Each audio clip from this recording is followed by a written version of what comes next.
From the desert Southwest, #1 source for local news, Rich Garcia, Nineveh Dinhar, Brad Wills with weather, and Tim Franklin with sports. This is News Channel 11 Nightside. Over 75% of convicted felons wind up back behind bars after the release. Tonight, a program that is trying to change that statistic. Well, for the first time in history, America's prison population topped 2 million in 2002.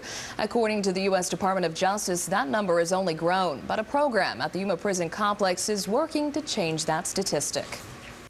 Irresponsibility has led me here. It took one bad decision to land France Beasley behind bars for 12 years. And it was no different for Jarvis Ross. His crime cost him 6 years of freedom. Armed robbery. It's a revolving door for most prison inmates. More than 2/3 find themselves back in a cell within 3 years of being released. But that statistic is changing thanks to a work program designed to rehabilitate convicted felons. Our motto is keeping America's outsourcing inside.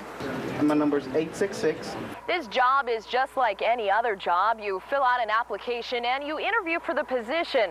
The only difference is these employees are behind bars. The idea has been around for years, a correctional facility call center where inmates contact businesses selling equipment leases and setting up appointments. And now the work program is being used right here in the desert Southwest at the Yuma Prison Complex. Beasley and Ross say the job has taught them responsibility, accountability, and skills they'll be able to use in the real world one day. It's been great. I learned to become quite a people's person.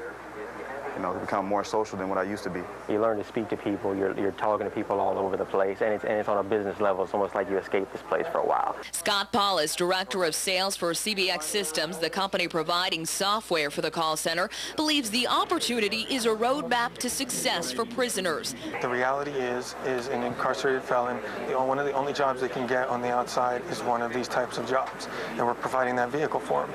Deputy Warden Ernie Melcher agrees. He's seen firsthand the positive impact it's had on inmates. It gives the inmate very meaningful work. Beasley and Ross say their sentences have been a blessing in disguise, but they don't plan on making a prison cell a place they call home ever again. It made me realize that, I just need to get it together. I have absolutely no business back in prison again.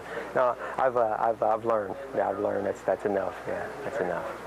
The phone calls, by the way, are made to businesses only, so no personal information is ever exchanged and residences are never contacted.